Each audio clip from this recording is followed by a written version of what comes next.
Assalamualaikum warahmatullahi wabarakatuh.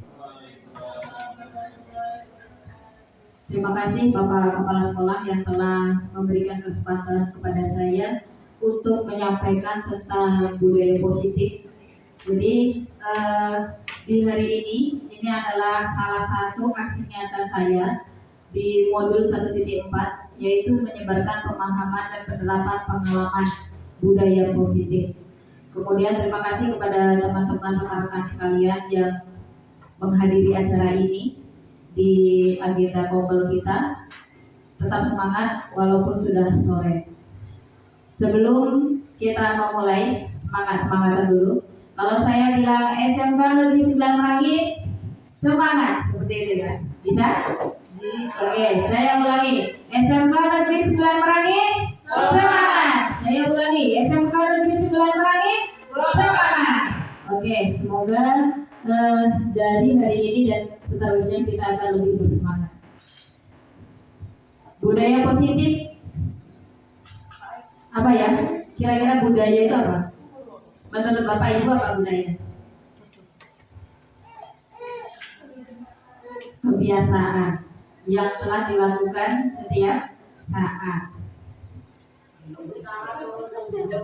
Oke, secara turun temurun. Oke. Baiklah, di sini perkenalan sudah kenal ya. Nah, di sini saya calon guru penggerak angkatan 10 dari SMK Negeri 9 Merangin, Kabupaten Merangin, dan semoga yang berikutnya di sini ada Ibu Reni sebagai calon guru penggerak angkatan yang 11. Mungkin di hari ini dia bisa menonton, besok saya menjadi pesertanya lagi. Semangat Bu Reni. Kemudian teman-teman yang lain, saya harapkan juga bersemangat. Semoga kita bisa merubah dari diri sendiri, kemudian kita bisa mengimbas teman-teman yang lain. Di dalam konsep inti dari budaya positif itu ada 8 poin. Yang pertama ada perubahan paradigma belajar, kemudian disiplin positif, nilai-nilai kebajikan, kebutuhan dasar manusia, kemudian motivasi perilaku manusia, posisi kontrol guru, keyakinan kelas, dan nanti ditutup dengan segitiga restitusi. Ini materinya lumayan banyak, tapi di sini dirangkum di PPT, dipersingkat ya. Dimulai dari pembelajaran dengan paradigma baru. Kayaknya sinyalnya nggak ada. Nah, di gambar sini ini adalah gambar profil pelajar Pancasila yang ada 6 itu. Di pembelajaran dengan paradigma baru. Pembelajaran dengan paradigma baru merupakan pembelajaran yang dirancang berdasarkan prinsip pembelajaran berdiferensiasi. Kalau di matematika diferensiasi itu apa? Raisa. Ada ya diferensiasi. Perbedaan. Itu mungkin dari bahasa Bu Devi itu ya. Berasal dari kata diferen ya, berbeda. Jadi di kurikulum Merdeka sebenarnya memang kita dituntut itu dalam proses pembelajaran itu yaitu pembelajaran berdiferensiasi. Kita tahu di awal di sini judulnya paradigma ya. Sebelum di tahun 2013, kurikulum 2013, kita itu di dalam proses pembelajaran menggunakan paradigma apa? Student center atau teacher center. Itu kita kenalnya mesti dua itu ya. Di kurikulum tahun 2013 kita mengenalnya apa? Sebelum kurikulum ke-13 teacher center. Kemudian dimulai dari kurikulum 2013 baru kita mulai mengenal yang namanya kurikulum namanya adalah student center. Nah, ketika kita memang menerapkan student center, artinya kita tidak perlu lagi menjelaskan ya, banyak-banyak menjelaskan. Artinya apa? Kalau teacher center kita banyak-banyak menyuap kepada siswa. Kalau sekarang kita hanya membuat, atau kita itu kalau di dalam sebuah kepanitiaan di mana acara itu dapat berjalan dengan lancar, kita itu sebagai panitianya. Kita menyiapkan strateginya, kita menyiapkan media supaya di dalam proses pembelajaran itu menjadi lebih menarik sehingga siswa itu bisa beraktivitas, bukan hanya guru saja yang beraktivitas. Nah, di sini ketika kita di dalam proses pembelajaran menggunakan student center, makanya ada di sini namanya pembelajaran berdiferensiasi tadi di sambutan Bapak Kepala Sekolah tadi, bukan kemauan guru, tapi apa yang dimau sama murid-muridnya itu maunya apa. Makanya di sini ada yang namanya pembelajaran berdiferensiasi. Diferen itu tadi artinya berbeda. Jadi kita berusaha sebagai bapak ibu guru, apalagi kita di SMK dan kita mengenal anak itu cenderung cepat bosan. Kita di dalam menerapkan berdiferensiasi, kita harus mengenal anak itu minatnya di mana. Kita harus mengadakan survei dulu. Anak itu bakatnya itu apa? Sebagai suka yang mendengar, suka yang melihat dan mendengar, atau dia suka menyentuh, atau bahasanya ada kinestetik. Itu kinestetik itu sukanya meraba, bukan meraba-meraba ya. Tapi memang dia itu harus praktek seperti itu. Ada yang namanya auditory, berarti dia sebenarnya hanya mendengarkan. Artinya dikasih audio aja dia sudah masuk. Kemudian ada yang namanya kalau visual, dia tuh hanya menonton aja bisa. Ada juga tipenya itu adalah audio visual, berarti dikasih video berarti anak itu melihat sama mendengarkan sekaligus. Nah di situ setelah kita menentukan dari angket yang diisi oleh anak, kita tahu oh si anak ini dia tipenya apa, auditory kah, visual kah, atau kinestetik. Nah seperti yang saya tonton di dalam YouTube itu, memang di dalam proses pembelajaran itu memang mereka didasarkan pada minatnya tadi. Oh yang sukanya itu cuma membaca, dikasih bahan ajar dalam bentuk bacaan. Kemudian yang sukanya itu menonton, dikasih bahan ajar dalam bentuk video. Kemudian kalau yang untuk kinestetik diajak langsung praktikum, langsung meraba. Kemudian bagian pada akhirnya seperti kita dalam proses diskusi itu ada penyampaian kembali dari anak, ya kan? Anak disuruh ke depan kemudian menyampaikan apa yang telah dipelajari pada hari itu. Boleh anak itu kita beri kebebasan, boleh dia itu mengungkapkan dengan kata-kata boleh, atau dia mengungkapkan dengan bentuk gambar boleh, atau dia mengutarakan kembali dalam bentuk diagram juga boleh. Jadi kita memberikan kebebasan anak-anak untuk merefleksikan dirinya itu seperti apa. Jadi guru hanya sebagai fasilitator, sehingga para peserta didik belajar sesuai dengan kebutuhannya berdasarkan tahap perkembangan sesuai dengan teori psikologi modern untuk mewujudkan profil pelajar Pancasila. Ketika kita memang sudah menerapkan pembelajaran berdiferensiasi, maka secara bertahap maka anak itu memang menerapkan profil pelajar Pancasila. Tergantung dari kita sebagai guru itu mengajak, mengarahkan anak untuk menerapkannya. Seperti itu.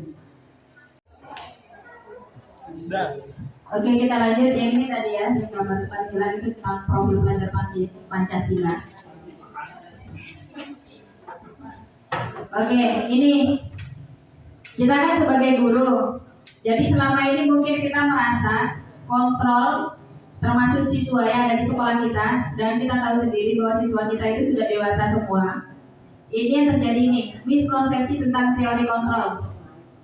Ini ilusinya ini, guru mengontrol siswa. Di sini bahwa ilusi bahwa semua penguatan positif, efektif dan bermanfaat. Seolah-olah kita itu yang memberi penguatan positif kepada anak-anak itu akan yang bermanfaat untuk anak-anak. Kemudian ilusi bahwa kritik dan membuat rasa bersalah mampu menguatkan karakter. Seperti contoh, ketika si anak suka terlambat atau suka bolos atau suka tidak masuk ke kelas saat jam pelajaran, kasihanlah orang tua kamu sudah capek-capek bekerja tapi kamu malah nggak sekolah, atau kamu sekolahnya nggak benar. Itu masuk ke dalam ini, membuat rasa bersalah. Menurut kita itu akan menguatkan karakter siswa tadi, betul? Oke. Kemudian ilusi bahwa orang dewasa berhak memaksa. Nah, kalau bahasa Jawanya itu, kalau orang tua itu kalah dulu, menang ngabruk. Nah, seperti itu juga kita sebagai orang dewasa di sekolah itu, jadi seolah-olah kita memang bebas memaksa anak mau belajar, anak suruh apa itu, seolah-olah itu adalah ranahnya kita. Itu konsepsi yang sering kita temui di sekolah. Nah, di sini kita harus mengubah paradigma stimulus respon ke pendekatan teori kontrol. Di sini nampak ya. Kalau untuk stimulus respon, kebutuhan kita itu sama, padahal realitasnya kebutuhan kita itu berbeda. Jadi misal kebutuhan guru sama kebutuhan siswa itu sebenarnya adalah berbeda. Kemudian kalau yang respon ini semua orang melihat hal yang sama. Kalau teori kontrol itu berbeda. Jadi antara stimulus respon dengan teori kontrol ini berkebalikan. Boleh Bapak Ibu baca di slide-nya. Ini ada nih, orang lain bisa mengontrol saya. Kalau teori kontrol hanya Anda yang bisa mengontrol diri Anda sendiri. Saya bisa mengontrol orang lain. Ini pemikiran kita saat ini. Anda tidak bisa mengontrol orang lain. Kita next. Kita lanjut ke disiplin positif. Itu tadi mukadimahnya. Disiplin positif. Dalam budaya kita, makna kata disiplin telah berubah menjadi sesuatu yang dilakukan seseorang kepada orang lain untuk mendapatkan kepatuhan. Sekarang, saat ini yang kita alami ketika kita ngomong disiplin itu artinya patuh. Padahal di sini yang namanya patuh itu kita selalu menghubungkan kata disiplin yang kita sampaikan itu dengan ketidaknyamanan. Seperti contoh, Bapak Ibu guru harus datang jam 7.15, jam 7.10 sudah berada di sekolah mengikuti apel. Itu adalah peraturan sekolah yang tertulis bahasanya untuk mengikat Bapak Ibu guru supaya disiplin. Tetapi yang dirasakan oleh Bapak Ibu apa? Tidak nyaman tadi dengan peraturan. Artinya apa? Di sini dengan adanya peraturan tujuannya hanya ini, adalah untuk mendapatkan kepatuhan. Disiplin positif merupakan salah satu cara penerapan disiplin yang bertujuan untuk menumbuhkan peserta didik tanpa imbalan penghargaan atau reward, ancaman atau hukuman. Kemudian kita sebagai pendidik, tujuan kita adalah menciptakan peserta didik yang memiliki disiplin diri sehingga mereka berperilaku mengacu kepada nilai-nilai kebajikan universal. Nilai-nilai kebajikan universal berarti nilai-nilai kebaikan atau nilai positif secara umum yang akan kita terapkan di sekolah dan memiliki motivasi intrinsik. Motivasi intrinsik itu motivasi yang berasal dari diri sendiri. Kalau semisal Bu Eni selaku guru BK ada anak yang bermasalah, kemudian Bu Eni memberi motivasi itu disebut sebagai motivasi ekstrinsik karena motivasi itu berasal dari luar. Motivasi dari intrinsik itu bagaimana? Dia dimulai dari dirinya sendiri. Oh iya ya, saya salah. Sehingga ketika dia melakukan perubahan dengan adanya dorongan dari diri sendiri, berarti itu berasal dari motivasi intrinsiknya. Nilai-nilai kebajikan atau kebaikan atau positif itu adalah nilai yang disepakati bersama terlepas dari suku, bangsa, agama, bahasa maupun latar belakangnya. Berarti kita tidak boleh memandang sara. Nah, di sini diberikan contoh dari nilai kebajikan organisasi atau instansi. Di sini contohnya, kalau di profil pelajar Pancasila ada nilai-nilainya, ada beriman, bertakwa kepada Tuhan Yang Maha Esa, berakhlak mulia, berkebinekaan global, gotong royong. Ini adalah nilai-nilainya. Kalau di sini Ibu Primary Years program ini ada nilai kebajikan yang diperkenalkan itu adalah toleransi, rasa hormat, integritas, mandiri dan lain sebagainya. Kalau di sini untuk keterampilan hidup atau life skill itu dapat dipercaya, lurus hati, pendengar. Jadi masing-masing organisasi seperti di contoh kita boleh kita memperkenalkan nilai-nilai kebajikan ya kepada peserta didik kita. Nah, ini kebutuhan dasar manusia. Mungkin kalau guru-guru perawat tahu ya, kebutuhan dasar manusia. Kebutuhan dasar manusia adalah segala sesuatu yang kita lakukan untuk mendapatkan apa yang kita inginkan. Itu arti dari kebutuhan dasar manusia. Seluruh tindakan yang kita lakukan memiliki tujuan tertentu dan semua usaha terbaik yang kita lakukan adalah dalam rangka agar kebutuhan dasar kita terpenuhi dengan baik. Kalau Bu Deni, contoh dari kebutuhan dasar manusia apa Bu Deni? Ada kebutuhan fisiologis dengan psikologis. Kalau fisiologis apa contohnya Bu? Makan, minum, berpakaian. Nah, kalau psikologis? Bahagia, sehat. Oke, lanjut. Nah, di sini kita harus mengenal ini kebutuhan dasar manusia. Di sini ada bertahan hidup, rasa kasih sayang dan rasa diterima, penguasaan, Oh, tambah itu ya kebutuhan. Oke. Di sini nanti maksudnya di sini nih, bukan yang ini. Oke, ada kebebasan dan kesenangan dua. Oh gitu. Oke. Ini agak berbeda ya Pak Mas ya. Nah di sini untuk bertahan hidup. Salah. Kalau yang bertahan hidup mungkin kebutuhan B itu nanti masuknya ke sini mungkin ya. Untuk bertahan hidup bukan. Di sini untuk bertahan hidup makanan, pakaian, tempat tinggal, keamanan, kesehatan. Yang tadi termasuk kesehatan yang disampaikan Bu Farid itu masuk ke dalam kebutuhan untuk bertahan hidup. Kemudian ada yang namanya kebutuhan kasih sayang dan rasa diterima. Nah, ketika anak kok merasa Bu Erna itu nggak peduli sama saya, berarti secara nggak langsung kita bisa menilai anak itu memang butuh kasih sayang, butuh kasih sayang dari kita. Kemudian ketika anak-anak kok bertengkar, aku lo dicuekin sama Bu Reni, misalnya Bu Reni sama Bu Anis bertengkar, kok Bu Reni aku lo kayaknya dicuekin sama si Anis nggak mau menyapa. Nah itu juga berarti di sini di dalam Reni itu, di dalam tubuh Reni itu sebenarnya dia membutuhkan itu tadi kebutuhan kasih sayang. Ya. Kemudian di sini penguasaan, harga diri, keinginan untuk dianggap memimpin, berprestasi, diakui dan didengar. Contoh kita lagi rapat, saya usul, saya punya ide. Nah itu masuk ke dalam kebutuhan penguasaan. Berarti kalau anak-anak di kelas itu sering memunculkan ide, kemudian sering menampakkan keaktifan, kemudian ketika di kelas maupun di luar dia berprestasi, berarti kebutuhan dia itu adalah bagian dari penguasaan. Kemudian kebebasan, di sini ada mandiri, memiliki pilihan, mencoba hal yang baru, mampu mengendalikan arah yang baru, itu adalah bagian dari kebutuhan dasar manusia, bagian kebebasan. Berarti dia bebas untuk memilih. Kesenangan, mandiri, memiliki pilihan. Oh ini sama. Kesenangan berarti di sini hal-hal yang menyenangkan. Nah di sini motivasi perilaku manusia. Contoh ya, ketika anak yang biasanya terlambat, kemudian pada hari itu dia tidak terlambat, hari berikutnya dia tidak berangkat.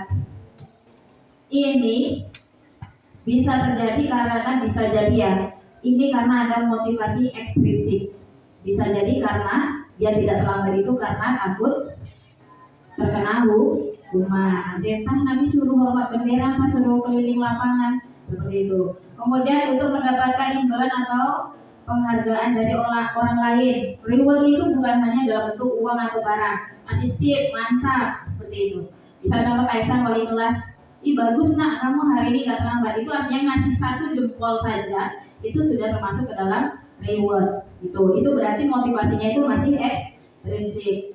Kemudian di sini ketika dia melakukan perubahan itu untuk menjadi orang yang mereka inginkan dan menghargai diri sendiri dengan nilai-nilai yang mereka punya. Berarti kalau dia memang perubahan itu, kok aku kayak gini terus, berarti kan aku harus menciptakan diri sendiri itu di dalam bentuk yang positif. Berarti itu adalah motivasi intrinsiknya yang menyebabkan dia berubah. Nih, ini waktu itu pernah kita singgung sedikit. Ada yang namanya hukuman, konsekuensi dengan restitusi. Nah di sini hukuman, kalau kita selama ini nyebutnya hukuman, cuman sebenarnya kita itu sudah ada yang masuk ke dalam konsekuensinya. Kalau hukuman itu ciri-cirinya tidak sesuai dengan konteks. Contoh saya lagi belajar, anak terlambat saya suruh push up. Nah itu tidak sesuai, dia terlambatnya belajar, kok dihukumnya itu adalah suruh push up. Misal anak terlambat mengikuti upacara, disuruh nyapu, itu disebut hukuman. Nah yang disebut konsekuensi itu apa? Konsekuensi itu harus sesuai dengan konteks kesalahan yang dilakukan itu apa. Contoh ketika dia terlambat masuk ke kelas, artinya dia terlambat mengikuti pelajaran, disuruh membaca, itu disebut konsekuensi. Karena apa? Dia tadi ketinggalan pelajaran. Misal pas upacara dia terlambat mengikuti upacara, atau dia itu tidak memakai atribut sesuai dengan peraturan sekolah. Sama Bu Eni disuruh melakukan upacara lagi. Itu kita masih sinkron, itu disebut konsekuensi. Misal seperti Bu Ciko ngajar olahraga, hari itu dia mengajar voli dan pemanasan, sudah mulai masuk ke sesi voli tapi masih ada anak yang terlambat. Anak disuruh lari, itu masih ke dalam bentuk konsekuensi karena pas sinkron dengan yang dilakukan oleh Bu Ciko. Seperti itu. Nah, yang restitusi di sini proses menciptakan kondisi bagi murid untuk memperbaiki kesalahan. Dan di sini prosesnya itu kolaboratif antara siswa dengan guru. Nah, di sini di dalam restitusi itu kita tidak mengajarkan kepada anak untuk apa, harus bagaimana. Jadi kita menggalinya itu kita bahasanya sebagai fasilitator. Contoh seperti ini. Anak kita yang sering terlambat itu kita panggil sama Bu Eni. Nanti kita akan bahas di situ tahapannya ada 3. Kita bahas nanti ya, nanti sekalian contohnya. Kita masuk ke posisi kontrol guru. Posisi terendah itu ini, seperti yang sering saya lakukan. Itu adalah posisi kontrol terendahnya itu adalah sebagai penghukum. Kemudian yang kedua itu adalah pembuat rasa bersalah. Tadi kasihan orang tuanya loh, udah kerja mati-matian, jungkir balik, nah kamunya sekolahnya nggak benar, sering nggak masuk. Itu pembuat rasa bersalah. Itu kontrol, posisi kontrol yang kedua, naik sedikit dari penghukum. Kemudian posisi kontrol sebagai teman. Misal kayak ini, kamu tuh jangan suka terlambat lah, ikutilah aturan. Nah seperti itu. Dengan bahasa atau gaya guru masing-masing itu adalah memposisikan sebagai teman. Kemudian sebagai pemantau. Nah kalau sebagai pemantau ini dia selalu mengkaitkan dengan peraturan-peraturan sekolah. Contoh, kamu nengok nggak di dalam KUM ini, kalau terlambat sekolah ini KUM-nya berapa? Itu masuk ke dalam kategori pemantau, disesuaikan dengan peraturan-peraturan yang berlaku di sekolah. Nah, ketika posisi di sini yang manajer ini dia memposisikan dua posisi kontrol sekaligus, yaitu dia sebagai teman dan dia sebagai pemantau. Nah, di sini kalau sebagai manajer dalam menyelesaikan masalah itu dia menggunakan yang restitusi, bukan lagi menggunakan konsekuensi, tapi dia menggunakan yang restitusi. Nih contoh ya.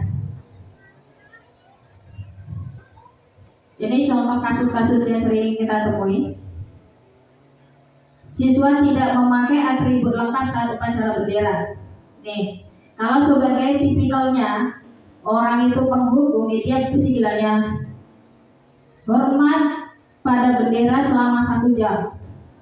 Itu berarti tipe kontrolnya itu adalah sebagai penghukum. Nah yang ini, berapa kali ibu harus memberitahu kamu selalu saja mengecewakan ibu. Nah itu membuat rasa kecewa, membuat rasa bersalah, biar dia itu kasihan sama gurunya. Kemudian di sini, ayo dong ikuti aturan sekolah, tolong bantu bapak ibu ya. Sekali ini, ya sudah tidak apa-apa, lain kali jangan berbuat yang seperti ini lagi ya. Itu memposisikan kita sebagai teman. Kemudian kalau sebagai pemantau, kamu sudah melanggar peraturan sekolah, kamu tahu konsekuensinya. Setelah upacara, kamu beli atributnya ke koperasi dan jangan diulangi lagi. Nah ini dikaitkan dengan peraturan sekolah, itu adalah sebagai pemantau. Nah kalau sebagai manajer dia menggunakan restitusi, di awal itu menanyakan, kamu tahu nggak kesalahan kamu apa?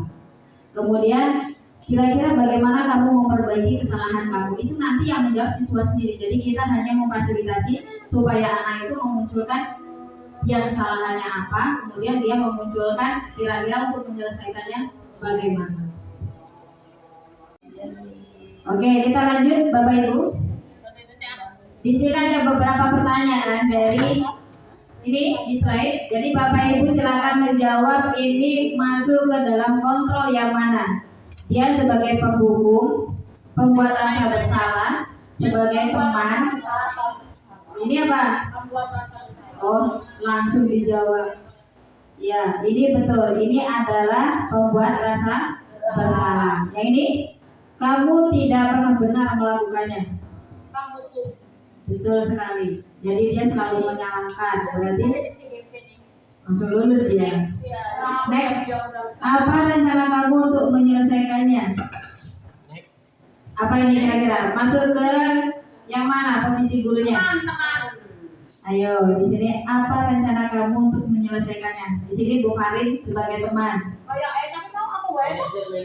Manajer. Oke, yang benar adalah sebagai manajer. Nah, di sini dia menanyakan ke siswa tersebut solusi untuk kedepannya apa. Ayolah lakukan demi Bapak Ibu ya.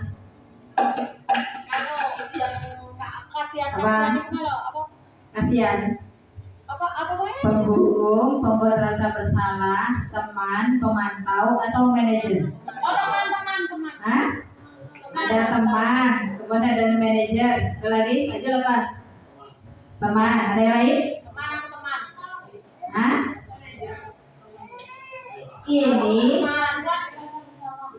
Ini adalah pembuat rasa bersalah. Suruh kasihan sama Bapak Ibu gurunya. Ini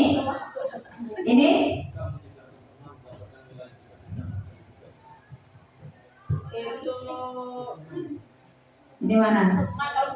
Kamu tidak akan pernah mendapatkan nilai jika tidak mengerjakan.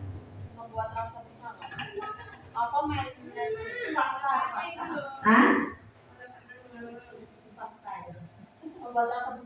Iya, kalau sesuai fakta, sesuai peraturan, berarti dia masuk ke dalam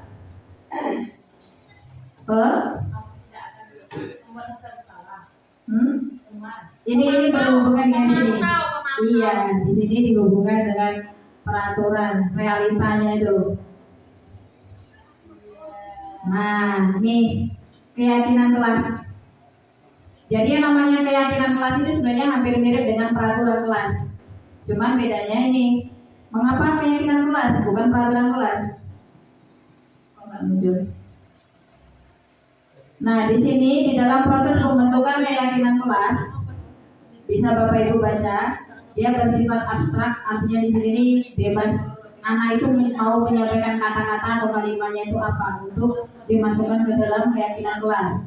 Kemudian berupa pernyataan universal. Tadi nilai kebajikan universal seperti ini kita memasukkan mandiri lah, kolaborasi lah, kemudian di situ ada gotong royong lah, kita masukkan di sana. Kemudian dibuat dalam pertanyaan positif. Ini yang membedakan keyakinan kelas dengan peraturan sekolah atau peraturan kelas. Kalau peraturan itu identik atau banyak dikaitkan dengan kata-kata atau kalimat yang negatif. Contoh dilarang, tidak boleh, ada kata tidak. Nah, kalau keyakinan hampir mirip dengan peraturan, cuma di sini pernyataannya itu dibuat dalam bentuk pernyataan yang positif. Misal saling menghormati, meletakkan buku sesuai dengan tempatnya. Contoh kalau di perpustakaan dilarang mengacak-acak buku, maka itu dirubah kalimatnya menjadi silakan kembalikan buku pada tempatnya. Itu adalah kata-kata untuk keyakinan kelas. Kemudian kalimat yang digunakan itu mudah diingat. Kemudian sesuai dengan kondisi kelas dan sekolah sehingga mudah diterapkan. Keyakinan kelas itu boleh. Keyakinan kelas itu hanya berlaku untuk kelas itu saja. Misal di sini Pak Zul di kelas 10 TSMB membuat keyakinan kelas itu berlaku hanya untuk kelas 10 TSMB, tidak berlaku untuk kelas 10 SMA maupun kelas-kelas yang lain. Nah, masing-masing kelas itu punya keyakinan kelas yang telah disepakati, yang idenya itu tercetus dari masing-masing murid. Seperti itu. Kemudian semua warga sekolah atau warga kelas dilibatkan saat membuat keyakinan kelas. Seperti tadi saya mulai menerapkan keyakinan kelas, jadi masing-masing warga sekolah atau murid itu membuat masing-masing keyakinan itu cukup satu orang memberi satu keyakinan kelas saja ke dalam kertas yang warna-warni itu Bapak Ibu. Namanya itu adalah sticky note. Ya, yang belum tahu banyak karena belum pernah menggunakan ya. Saya tahu juga karena di guru penggerak namanya adalah sticky note. Ya, jadi silakan anak-anak itu membuat satu aja, kemudian ditempelkan, kemudian diseleksi oleh Bapak Ibu guru. Jadi kalau pendapat siswa terkadang ada yang sama kan, nah itu kita rilis gitu.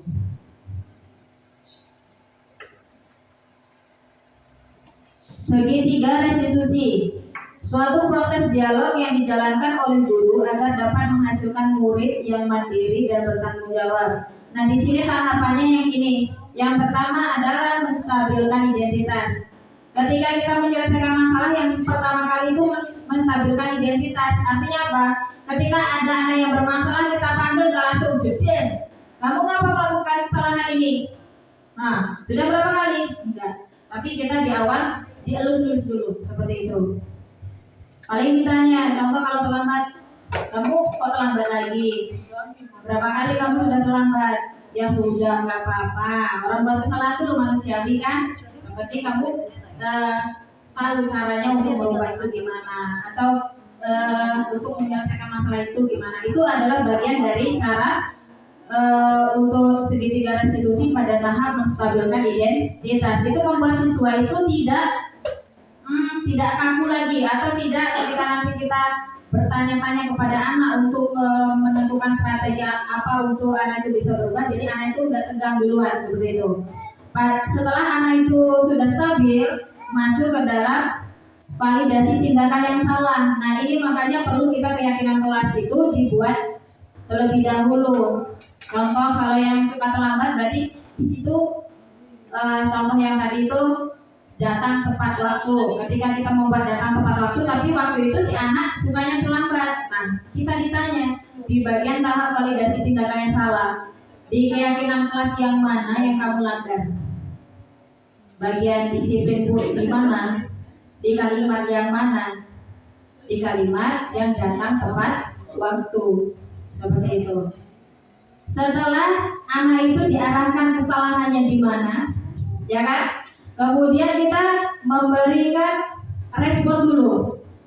Kita memberikan respon, artinya kalau misal kita pas anak menyampaikan ternyata kesalahannya terlambat, kita harus memberikan respon. Nanti efeknya seperti ini loh, Nak. Kalau seandainya kamu sering-sering terlambat datang ke sekolah, nanti ketinggalan pelajaran, ya kan? Nanti kamu pas ujian atau ulangan nanti nilainya kosong, seperti itu. Itu di bagian validasi tindakan yang salah. Kemudian di sini menanyakan keyakinan untuk menyelesaikan masalah. Nah, untuk mencari solusi pada permasalahan ini, kira-kira keyakinan apa yang akan diterapkan? Misalnya yang tadi masalah terlambat tadi tentang disiplin Bu, harus datang tepat waktu. Anak pasti akan menjawab seperti itu, karena dia tahu keyakinan kelas yang dia langgar itu apa. Kemudian Bapak Ibu cukup menanyakan, kira-kira Nak, atau kira-kira siapa sebut namanya, kira-kira untuk kamu menghindari datang terlambat itu bagaimana? Pasti anak jawab, oh harus ini Bu, malamnya saya nggak bergadang. Nanti karena kalau bergadang nanti pasti bangunnya kesiangan, hidupin alarmku supaya tidak kesiangan, bla bla bla. Itu disampaikan oleh murid sendiri, bukan kita yang menyampaikan. Ya, itu untuk segitiga restitusi itu anak yang mencari solusi untuk dirinya sendiri. Nah, itu diharapkan walaupun di segitiga restitusi itu tidak serta-merta langsung setelah proses restitusi itu selesai anak langsung berubah, tidak. Tapi di dalam proses restitusi itu prosesnya itu bertahap, tidak instan seperti itu. Ini di bagian langsung ke sini. Di sini divalidasi tindakan yang salah. Di sini kita melakukannya itu berdasarkan prinsip perilaku, berupaya memenuhi suatu kebutuhan tertentu. Dia terlambat itu karena apa? Kita harus cari tahu biar anak yang menjawab. Di sini contoh nih. Kamu pasti punya alasan mengapa melakukan hal itu. Itu yang sering kita sampaikan kepada anak-anak. Kemudian misalnya anak itu gelut, anak itu bertengkar sampai beradu fisik. Itu kamu melakukan misalnya si A dengan si B. Itu kita restitusi itu dua-duanya, tidak boleh yang direstitusi hanya satu. Kita tanyain si A, kamu melakukan ini karena apa? Saya sakit hati Bu, seperti ini. Yang si B mungkin ditanyakan, kamu ngapa kok melawan si dia? Karena saya sudah ini Bu, terpojok Bu, seperti ini. Ini adalah di bagian validasi tindakan yang salah. Kemudian ini menanyakan keyakinan kelas. Ini bagian penyelesaiannya. Apa keyakinan kelas kita? Intinya apa? Dalam bagian ini syaratnya satu, kita harus menerapkan, kita harus membuat keyakinan kelas itu yang diberlakukan di kelas itu apa. Nah itu Bu, Bapak Ibu, nanti kayak Bu Farin. Jadi keyakinan kelas itu bukan masing-masing di kelas, atau misal Bu Reni wali kelasnya siapa? Wali kelas mana ya? Jadi keyakinan kelas seperti saya pas pelajaran IPAS itu juga harus membuat keyakinan kelas. Jadi pas bermasalah sama saya, jadi keyakinan kelas yang kemarin sudah disepakati apa? Jadi nanti disangkutkan dalam keyakinan kelas pas pelajaran IPAS. Nanti Bu Farin juga sama, pas pelajaran kejuruan dibuat keyakinan kelas mata pelajaran jurusan, nanti pas ada masalah dikaitkan dengan keyakinan kelas yang telah Ibu Farin buat. Nanti kalau pas yang bermasalah ternyata kayak Bu Devi wali kelas, nanti Bu Devi menyelesaikan berdasarkan keyakinan kelas dari kelasnya sendiri. Seperti itu. Tapi satu keyakinan kan? Dia bisa bermacam-macam Bu. Misal di situ ada orang 15 anak. Maksudku satu keyakinan, misalnya kalau terlambat itu apa misalnya? Jadi misal kalau itu kan tentang disiplin. Di situ misal di dalam keyakinan kelas itu kan boleh itu Bu ada sampai 5 sampai 7 tergantung dari hasil rapatnya tadi dapat berapa. Nah di situ misal di dalam situ ada yang mengusulkan bahasanya itu kan boleh berbeda-beda tergantung dari si anak. Datang tepat waktu. Berarti ketika anak terlambat, berarti keyakinan yang dilanggar itu adalah bagian yang datang tepat waktu. Seperti itu. Jadi kita menyelesaikannya itu sesuai dengan keyakinan yang datang tepat waktu tadi. Terus kemudian misalnya ada anak itu disiplin mengerjakan tugas, kok anak itu ada yang kosong, maka kita mengkaitkan dengan keyakinan kelas masalah disiplin mengerjakan tugas. Seperti itu. Lanjut, selesai.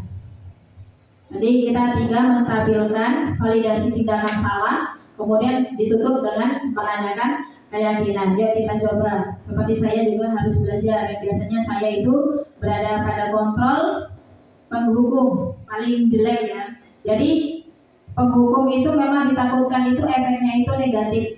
Memang efeknya negatif karena apa? Tidak akan membuat anak itu bakalan berubah. Malah jadinya itu dendam. Kalau anak yang nggak bisa terima itu dendam. Kalau anak yang bisa aja baik-baik aja ya. Gitu.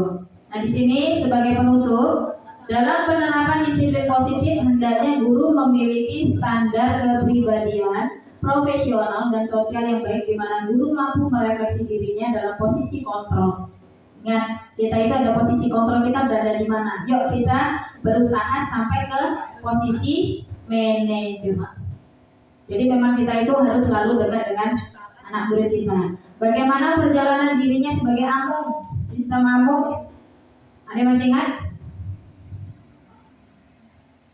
Sistem amung Ingarso Suntulodo Madyo Mangunkarso Tut. Artinya Ingarso Suntulodo yang di depan memberi contoh, Ing Madyo Mangunkarso yang di tengah memberikan dorongan, kemudian Tutpuri Handayani yang di belakang memberi semangat atau motivasi. Jadi kita sebagai guru kadang di depan, kadang di tengah, kadang kita berada di belakang. Jadi kita di posisi dimanapun kita harus punya trik atau punya strategi. Jadi sistem amung ini manajer yang menuntun murid-muridnya menjadi insan yang mandiri, kemudian merdeka dan bertanggung jawab. Jadi ini sesuai dengan standar pendidikan nasional. Jadi pesan saya untuk Bapak Ibu yang alhamdulillah pada hari ini datang, saya saat ini sebagai calon guru penggerak, saya belajar dan saya berusaha untuk mengamalkan. Minimal saya itu bisa merubah diri saya sendiri ke arah yang lebih baik. Nah, dari apa yang saya paparkan tadi, semoga Bapak Ibu juga sedikit memahami ternyata kita sebagai guru ini yang kita lakukan ini selama ini benar atau salah. Kira-kira kedepannya apa yang harus kita lakukan muncul seperti itu. Yang tadi itu motivasi. Kalau saya sekarang ngomong itu namanya memotivasi secara ekstrinsik. Syukur-syukur nanti dalam hati Bapak Ibu Ya Pak Pandi. Nah, yang Bapak Ibu sudah P3 kan ini ekstra 24 jam di sekolah kan. Nah, ada anak yang terlambat, ada anak yang nilainya bolong-bolong harus apa seperti itu. Ya. Ya dari jam 7.20 balik jam setengah 3. Ya. Ya. Kemudian kita sebagai Bapak Ibu guru berani. Contoh Bu Erna, yang jamnya siang kita harus berani menegur anak, kita mengajar anak, kita memberikan solusi pas ada anak bermasalah. Ini yang saya tahu ya Bu Eni. Nanti dari Bu Eni, hari ke tempat Bu Lela. Nah, seperti itu. Jadi kita bersama-sama bagaimana merubah anak murid kita sesuai dengan profil pelajar Pancasila. Dari saya itu saja. Mohon maaf apabila ada kesalahan. Ini semoga akan merubah diri saya ke depannya yang lebih baik. Dan saya akhiri. Assalamualaikum warahmatullahi wabarakatuh.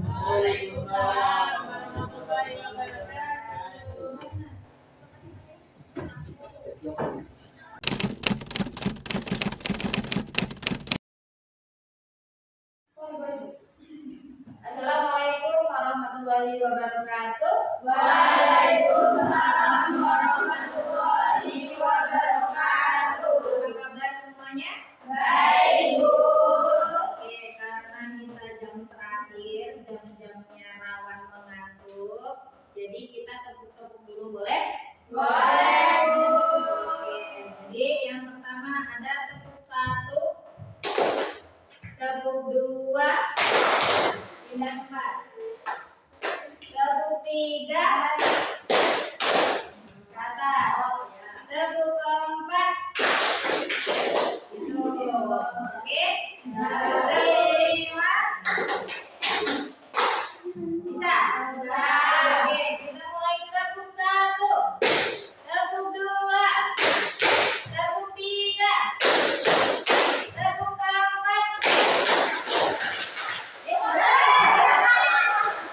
Ulangi lagi ya.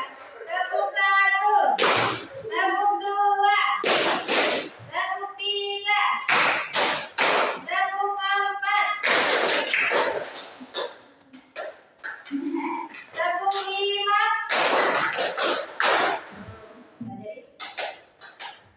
Yuk, ulangi. Tepuk 4, tepuk 5.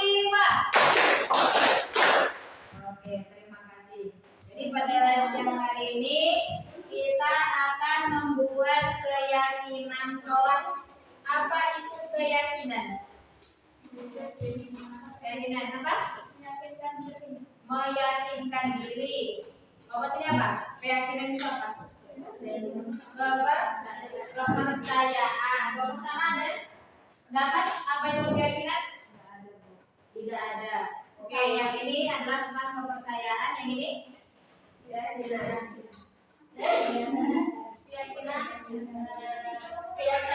apa yang telah kita sepakati. Oke. Jadi keyakinan sama kepercayaan itu hampir mirip sama kita punya kepercayaan. Tidak sama apa? Nah, kalau sama dalam diri kita itu apa? Jadi kepercayaannya orang Islam. Seperti itu ya. Jadi keyakinan itu berarti sesuatu yang kita yakini. Ya, keyakinan itu adalah sesuatu yang kita yakini. Nah, ketika kita sudah meyakini sesuatu tersebut, maka kita juga harus mempertanggungjawabkan. Nah, di sini siang ini kita akan membuat keyakinan kelas. Sebenarnya keyakinan kelas itu hampir mirip dengan peraturan. Cuman kalau peraturan itu sudah terkenal sudah dari sekolah. Oke? Kalau keyakinan ini kita membuat sendiri untuk kita. Nah, di sini bedanya lagi dari keyakinan sama peraturan. Kalau peraturan dilarang, misalnya dilarang membawa HP, dilarang merokok, ya kan? Tidak boleh apa? Tidak boleh. Berarti ada kata-kata negatif. Jadi kalau untuk untuk keyakinan itu menggunakan kalimat yang positif. Kayak dilarang merokok, berarti itu harus dirubah kalimatnya menggunakan kalimat yang lebih positif dan mudah diingat. Contohnya apa kira-kira? menghindari, kalau di dalam keyakinan itu menghindari kata tidak, dilarang, tidak boleh, seperti itu. Kurangi Iya, kurangi merokok. Kemudian misalnya di dalam kelas, dilarang ribut.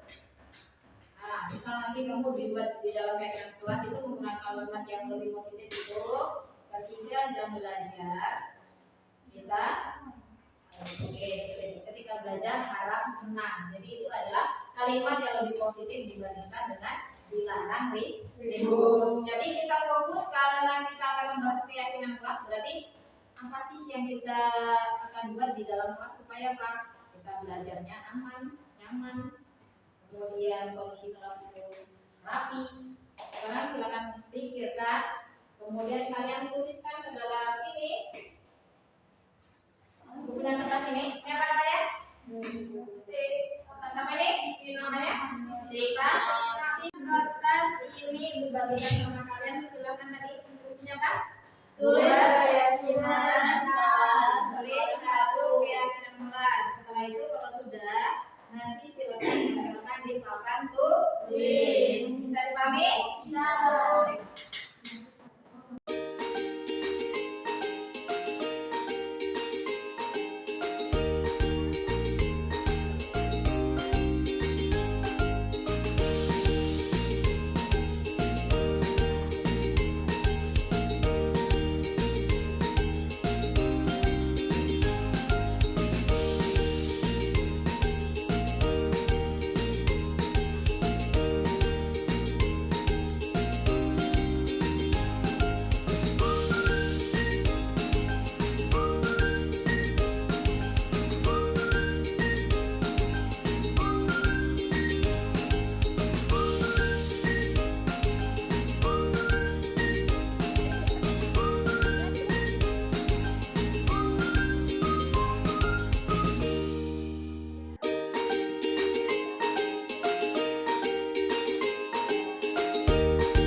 Oke, sekarang masing-masing dari kalian sudah mengumpulkan kertasnya.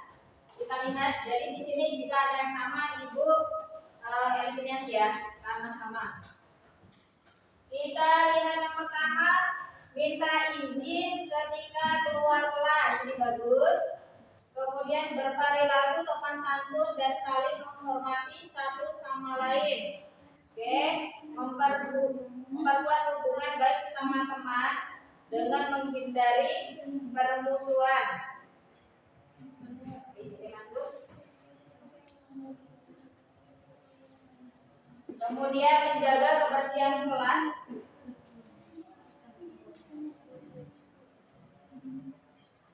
Duduk di kursi dengan rapi. Saling peduli, menghargai, dan membantu satu sama lain. Ini berarti masuk ke dalam yang menghormati ya.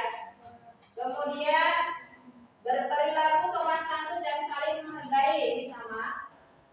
Kemudian menjaga dan meletakkan barang sesuai dengan tempatnya. Ini kita melihat buku bagus. Bekerja sama menjaga kebersihan kelas. Nah, di sini sudah ada kebersihan kelas. Menjadi murid yang sopan santun, saling menghargai dan saling tolong menolong, ini sudah. Datang tepat waktu. mengerjakan tugas tepat waktu. Betul. Bekerja sama menjaga kebersihan. Sudah sama. Siswa harus hadir di sekolah tepat waktu. Mengerjakan tugas sama.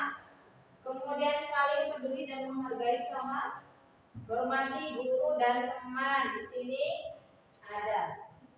Berarti di sini masuk ke dalam menghormati satu sama lain. Berarti ini berlaku untuk teman, guru dan warga sekolah yang lainnya. Jadi di sini yang telah disepakati oleh kelas 10 AKC ada 1, 2, 3, 4, 5, 6, 7, 8. Jadi ibu bacakan ya. Minta izin ketika keluar kelas. Kemudian menjaga dan meletakkan barang sesuai dengan tempatnya. Berperilaku sopan santun dan saling menghormati satu sama lain. Memperkuat hubungan baik sesama teman dengan menghindari permusuhan. Menjaga kebersihan kelas. Duduk di kursi dengan rapi. Datang tepat waktu dan mengerjakan tugas tepat waktu. Jadi di sini ada 8 keyakinan kelas yang telah disepakati oleh kelas 10 AKC yang nantinya akan kalian terapkan, kalian ingat di perjalanan kamu di dalam kelas ini. Bisa dipahami? Oke, nah sekarang karena ini sudah disepakati, maka ibu akan meminta kalian menandatangani bahwasanya kesepakatan ini sudah disepakati oleh satu kelas. Bisa ya?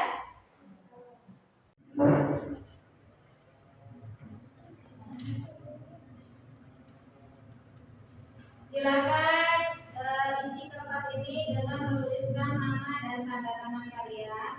Dimulai dari meja paling belakang, silakan maju satu persatu.